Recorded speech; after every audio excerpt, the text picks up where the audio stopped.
Welcome back, everyone, to another episode of Blind Boys Politics, and we are here for another Monday show, another Monday of news.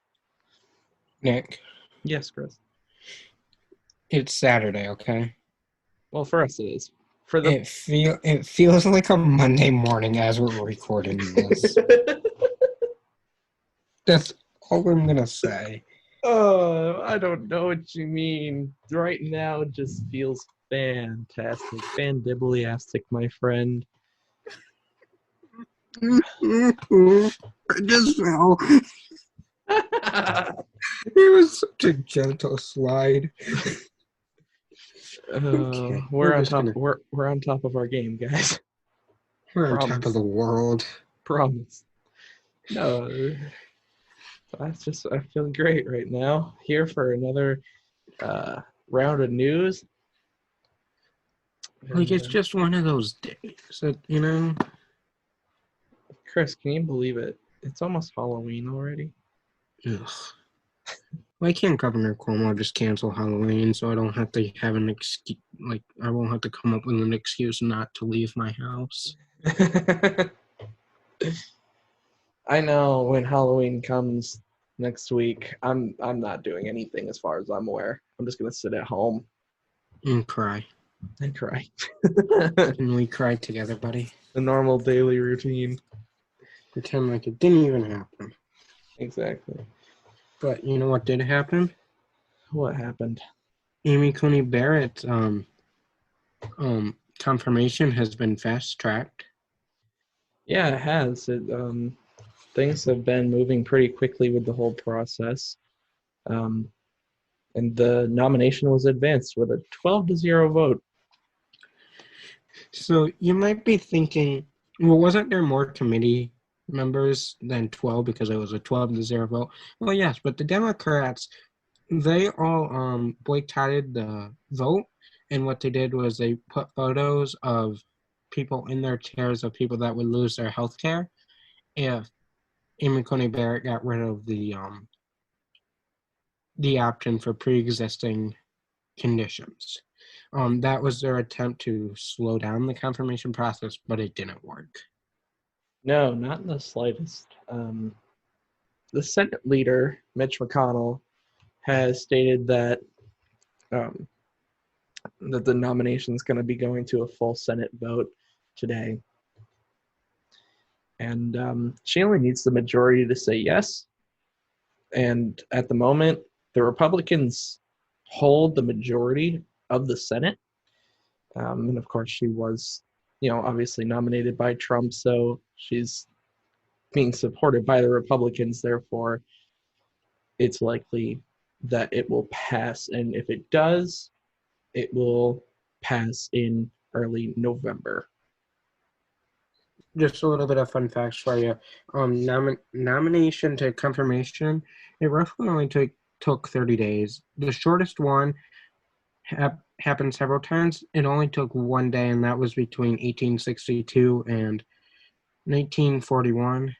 Now, the longest confirmation ever was 125 days, and that took January to June of 1916.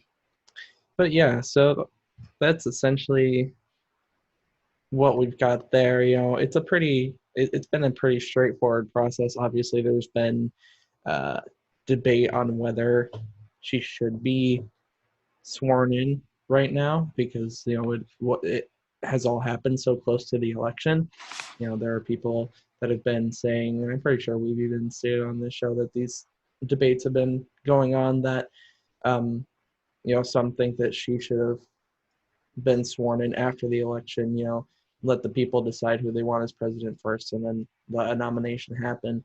But at the end of the day, the nomination has happened. The confirmation is on its way to most likely happening, and in early November, we'll have like the rest of the information. Right. So you know what? We'll talk about it Friday morning.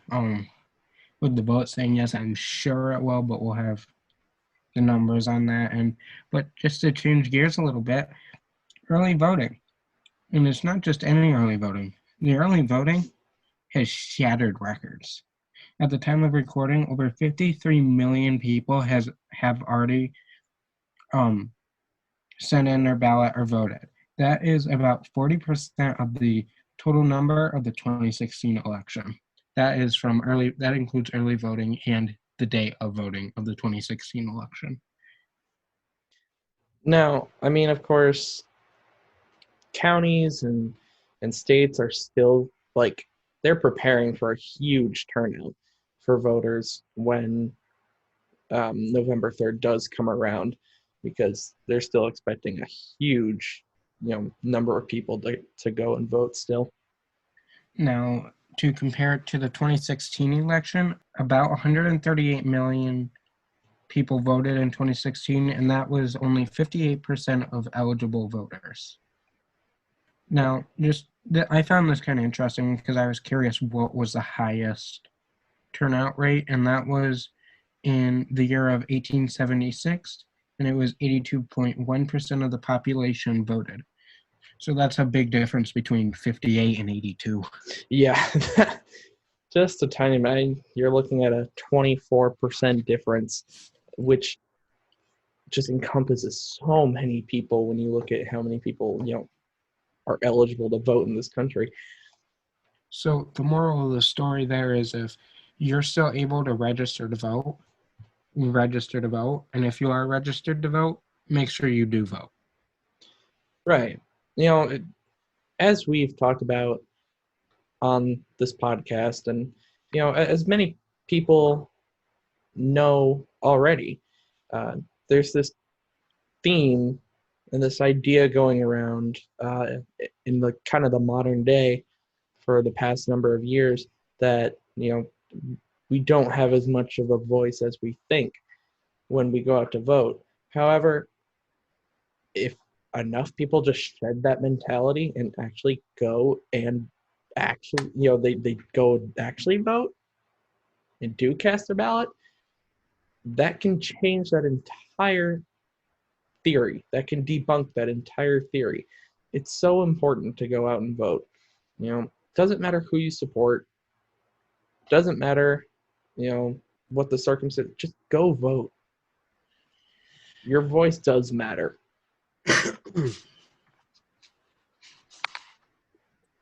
Now, Friday morning, because I didn't have a chance to finish it, we're going to talk about, the lower chances of things going to a Supreme Court, court, what you can do as a person to lower that, what that would look like and all that. We'll kind of talk about that a little bit more, but I won't go into too much detail about that now because I'm still working on that a little bit. Now, since we're talking about voting and all the things that are kind of encompassing it right now, one thing that we'll also talk about here is the fact that there are some voting rules that you should probably be aware of. So if you're a first-time voter, just you might want to listen up, or even if you're just someone who has voted in the past but may not know all the rules, this is also important. This is important for you guys to know as well. So the first thing we'll talk about is the fact that lately, a lot of people on social media have been taking pictures of their ballot and posting it. Let me share a little message with you. Don't do it! And why is that, Chris? Well, let me inform you why. It is illegal to take a picture of your ballot in Alabama, Alaska, Florida, Georgia, Illinois, Kansas, Massachusetts, Michigan, Mississippi, New Jersey, New Mexico, New York, North Carolina, South Carolina, and Wisconsin. That's a lot of states. Yes. And let me tell you what happens if you get caught taking a picture of your ballot and posting it on social media. If they take your ballot away, they will not count it. Yeah, so really, just don't risk it, people. Don't risk that. Because as Nick just got done saying, your vote matters. So don't take a picture of it. Tell people to go vote, but yet your vote won't matter. So, right. But now, to explain why this is, it is called voter pressuring. In the United States, it is illegal to pressure people to vote a certain way. in some states, they don't even allow you to wear that candidate's, like, like if you have shirts, hats, anything along those lines, they will not allow you to wear that. They will kick you out and you will get a police escort out of the building. They take it very serious because they view that as voter pressuring for you to vote one way or the other. Right. And, you know, as we've mentioned in a previous episode as well, and we made it quite clear, if you guys remember, don't double vote. Don't try to submit the mail-in ballot and the in-person ballot. That's a felony. Do we need to repeat what I said then to Nick? That Yeah. is a felony. Yes, it is. That brings back memories. Oh, yes, indeed it does. Feels like so long ago, but now we're here. Repeating ourselves. This must be what it feels like to have children. But, so just to put it simply, don't risk these, don't do these things. Don't risk it because you could very easily get caught. You could very easily just, if you take a picture of your ballot, you could have your ballot stripped. And then your voice doesn't matter then. If you try to double vote, well, you could end up in jail or with a massive fine. Don't do it. Just don't do these things. Don't voter pressure. Just don't do any of it. It's not worth it. Just go peacefully vote. Now, to keep along with the voter theme, because it seems like that's like the theme of the night, the FBI had a surprise press conference Wednesday night. It was pretty late, actually. I think, if I remember right, it was around 9 o'clock at night. It was not a scheduled press conference, and they informed us that Russia and Iran is getting involved in our election in the swing states. Yeah, so in these swing states, people were receiving emails essentially saying that they need to vote for Trump or else. And, they were saying that they knew everything about you and that if you didn't vote for Trump, they would come for you and just, got really threatening and it got really dark. Now, originally, they thought this came from the group known as Proud Boys. However, after an investigation, it was in fact determined, like Chris said, to be coming from Russia and Iran. So, we mentioned it earlier, just in the last segment, but to all the new voters, you might not be aware of this, but there is no way for anyone to find out who you voted for. No. So if you received one of these emails saying you need to vote for Trump or else, and you are going to vote for Biden, don't worry about it. You can still vote for who you want to vote for. They have no way to find out who you voted for. And A, it's illegal to threaten you, and B, it's illegal because it's voter pressuring once again. So you have nothing to be worried about. Right. Obviously, as we said, and like Chris just said too, it's illegal to voter pressure, and obviously this is coming from another country, two other countries, in fact. This is coming from out of the states completely, so there's nothing to worry about. You're safe. Vote who you want to vote for. If you have received these emails, honestly, it's nothing to worry about. If you did receive this email, don't worry about it. Vote for the way you're going to vote. They have no way to find out, but that's that. Nick, Google, they're being sued by the U.S. government. The U.S. government is accusing them of owning a monopoly. Now, Google responded back to saying to them that it was ridiculous, and Google will not be going down without a fight. Now, if you don't know what Google is, it's a search engine. It also owns YouTube. It owns so many other things, including, all the docs, slides, sheets, Google Meets, like everything. So that's what the U.S. government's argument is, that they own a monopoly over. over pretty much the whole search engine of the internet. Now, not only to add to that is, according to the U.S. government's lawsuit, they have a exclusive agreement with Apple that Apple pre-installs their software into their phones before anyone gets the phones, and that is reportedly to make Apple over $12 billion a year. And you know, one thing to understand about this is that this is the biggest monopoly related federal lawsuit that we've seen since there was a Microsoft lawsuit that also, stated that they were running a monopoly. Now, this could end up leading to Google having to sell YouTube, but of course, nothing's set in stone yet. Nothing's really known just yet. This case itself could take years to settle if things continue to go in the direction that they are right now. But and in the meantime, it won't affect the user whatsoever. No, users won't see any changes, any differences. Things should run just as smoothly as they always have. So it's nothing for Google users to really worry about, but it's just something that's honestly rather huge. We don't see the federal government go after, companies this big very often. No, and Google certainly isn't going to go down without a fight. Absolutely not.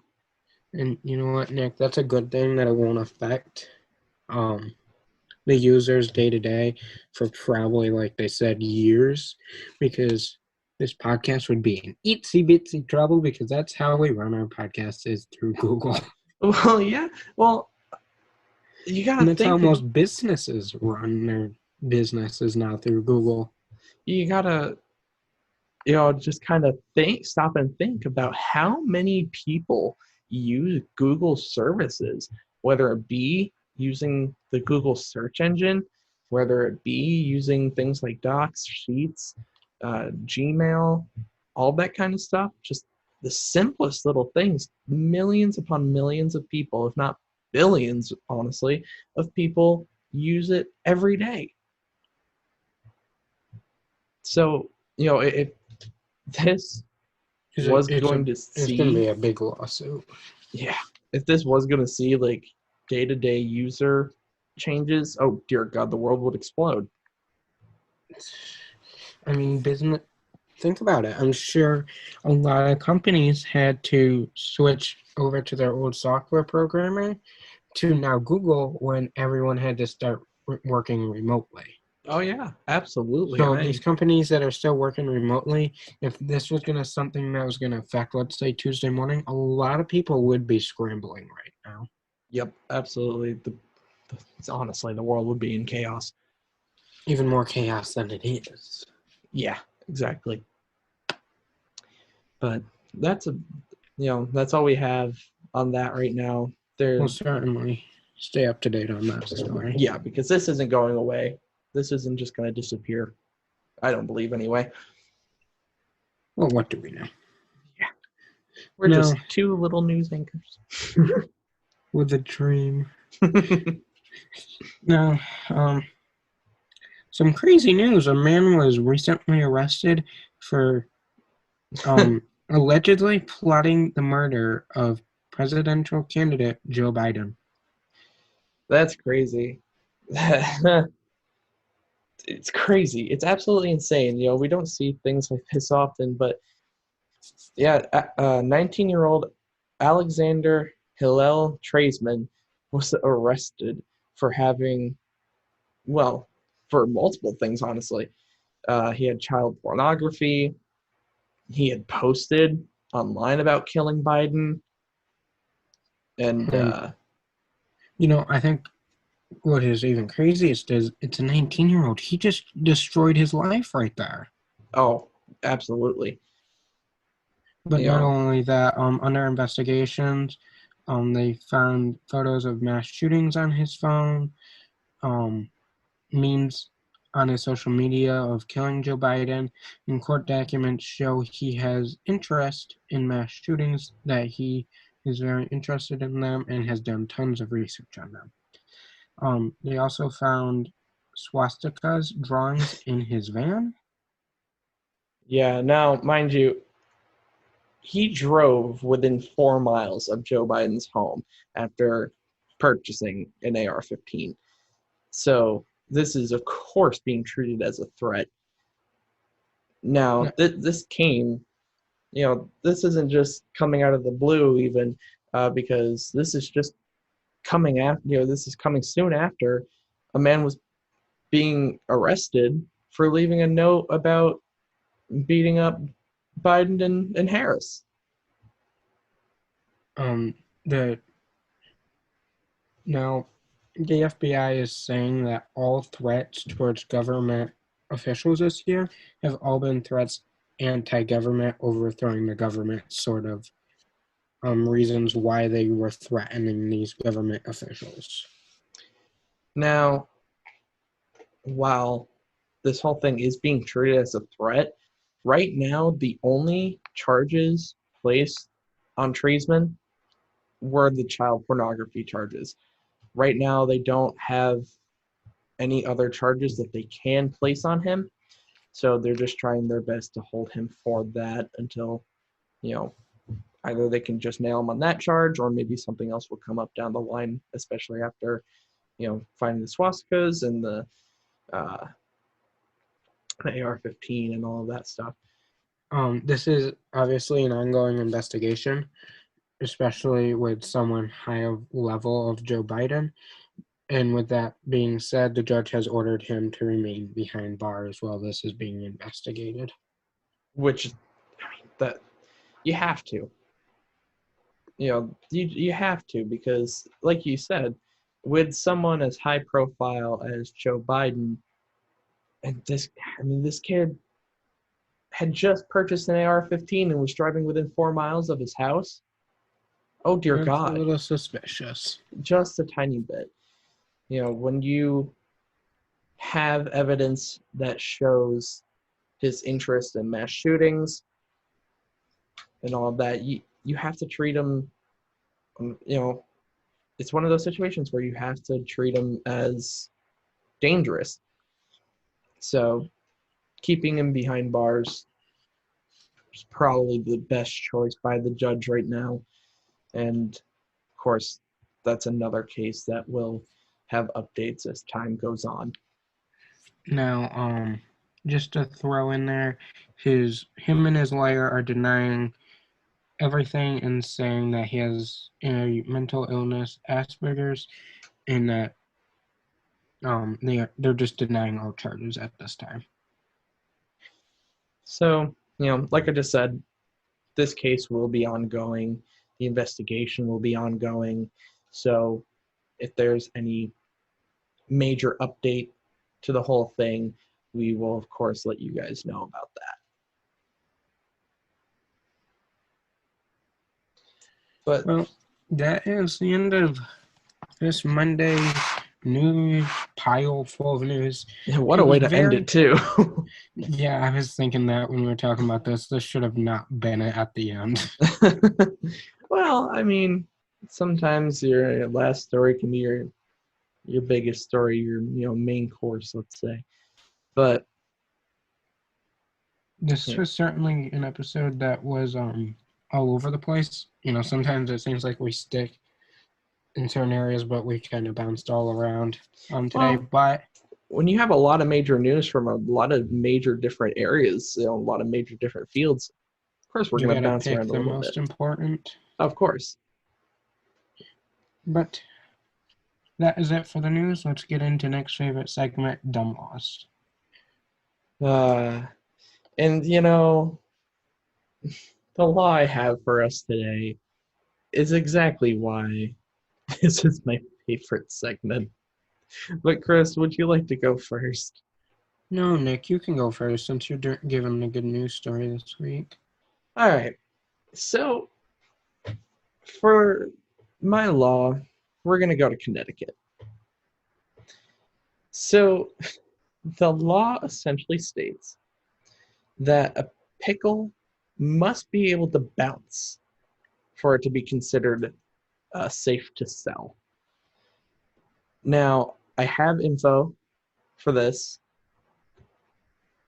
In 1948, two men had been arrested for selling pickles that were unfit for human consumption. Excuse my English. Um, so that kind of prompted a little discussion and debate on how they could, people could check and assess the safety of pickles. You know, how are they going to know if pickles are good enough to sell?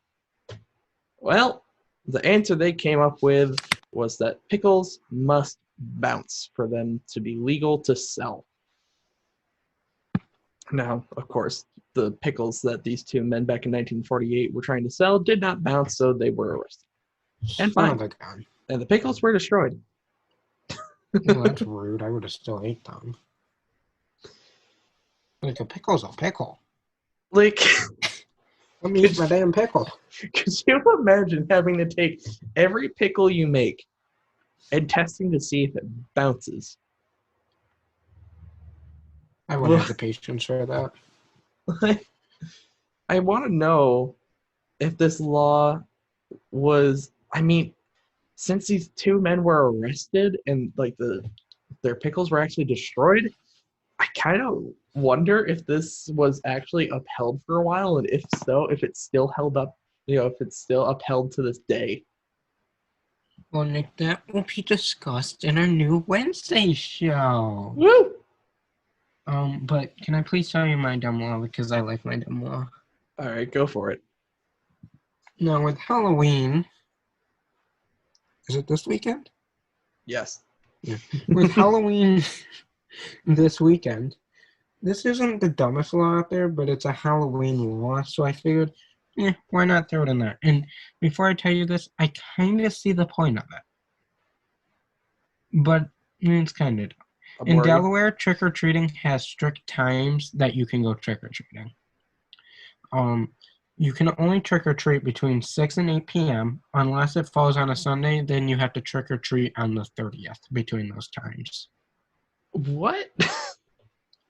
Now, I don't know if you know this, Nick, but I would say 3 or 4 years ago, this was almost like a national thing that many states were considering doing after this Delaware law was discovered.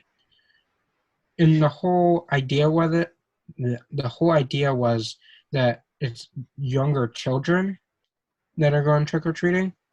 So if there's a law that trick-or-treating is done at 8 p.m., the kids wouldn't be tired the next day at school, because days that there was Halloween in the middle of the week, I guess it was reported that attendance levels dropped like 50% nationwide. I mean, I guess on one hand I get it, but on the other hand, it's like it's tradition. It's to put such, and I do remember when curfews and stuff were starting to be put on trick or treating, because they even happened in New York in some places. But like, I just don't agree with this at all. Now, this is kind of too, it wasn't ever put in effect, but I figured it's Halloween, I'll throw it out there. When this was actually proposed, going across nationwide, they actually proposed to moving Halloween to the last Saturday of every month. And then that way, you could stay out as late as you want. So that was also proposed, but that got denied. As it should. That's so wrong. Halloween has been on the 31st for how long? But then if it's on a Saturday, you can have Halloween all day Saturday, all day Sunday. I suppose, but I guess I don't know.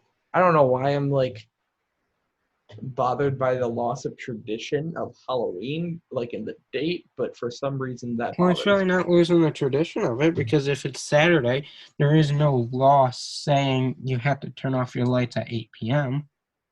But it's not the If you wanted 31st. to, you could give out candy until 2 a.m. But it's not the 31st. Who cares? That's what I'm saying. It's the tradition of it. Well, Like it it's didn't the go time. through. It's the day. It's like changing Christmas. It's who cares? It's like changing the day of Christmas. Well, we're not talking about Christmas, Nick. But So yeah. this didn't go through, but I felt like the whole thing with the curfew, that was a little much because I don't know about you, but my neighborhood was always a heavily hit place. On average, we get like 200 kids that would come through. Oh yeah. But around 9 o'clock, everyone just kind of turned off their lights anyways. Right. Yeah, Now, no. with you living out in the middle of nowhere, you would be lucky if you had one person. Oh yeah. But I mean, yeah, we usually get one family, and even then, I don't think we really get them anymore. so, and the only reason I get all that number is because there's an elementary school right up the road. So the elementary school has their party. And then every kid from that elementary school from that party comes down the street. Lucky you. But last year they didn't have the party and we didn't even have 20 people. So, Oh, that's always fun. especially when you buy enough candy for like 200 people. But I Candy digress. That, till next Halloween. but I digress. That was the dumb law. A couple of things that was proposed. My dumb law was a little bit different, but I figured Halloween, why not throw it in there? It worked. It was good. Now, if I Proud of was you. thinking clearly, I would have done this Friday since like Halloween was like the next It's all day. right though. It's Halloween week. Right. It's all You know fine. what? You're lucky I even remembered Halloween. I feel like we're in December. I feel like I don't even know what I feel like anymore. Let's just get into some good news because I don't have that. Well, Nick, tell us this week's good news story. All right, Chris. So this week we have, a story that relates to the pandemic. It relates back to COVID. So an elderly man ended up contracting COVID, and he went to the hospital. He then was stuck on a ventilator for 208 days. Just imagine that, 208 days spent on a ventilator. That's over 6 months. That is almost 7 months on a ventilator. Well, after 208 days, he finally came off of it. He went home. He was in good spirits. He was healthy. And when he got home, his neighborhood was there to greet him and to congratulate him. His neighbor had cleared his driveway because where he was, where he lives, there was snow. So his driveway was cleared. Everyone was there to congratulate him and welcome him home. And it was just, it's just a lighthearted, wonderful story because obviously we know how dark everything's been with coronavirus, how bad things have gotten in a lot of areas. So to hear a story like this, especially an elderly man, because as we know, the elderly have been hit so hard during this whole thing. To hear of an elderly man who was able to survive at 208 days, 7 months on a ventilator, and then make it home healthy, and then to have his entire neighborhood there to just Cheer him on. welcome him home. That's a really good story, especially with surviving on a ventilator for 208 days and being able to come home. That's some real fight. That's a tough man. Yeah. I really But like that story, actually. yeah, because It gives hope. it does. It really does. And right now, we need hope. We need all the hope we can get. That is certainly true. Well, you know what time of day it is, Nick. Time to We say went through the goodbye. we went through the news, dumb laws, my favorite segment, good news. Time for me to tell you that to follow us on all social medias is down in the description below.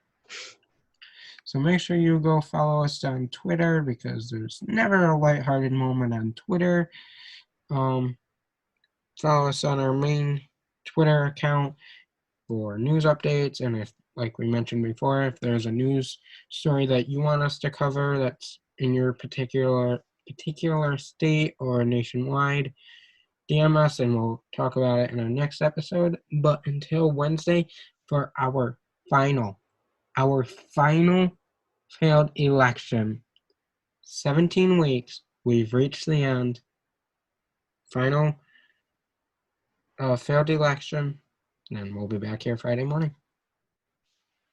Well, Chris pretty much covered it all. I've got nothing left for you guys. You can't See you sing us a Wednesday song? morning. Have a lovely day. Bye.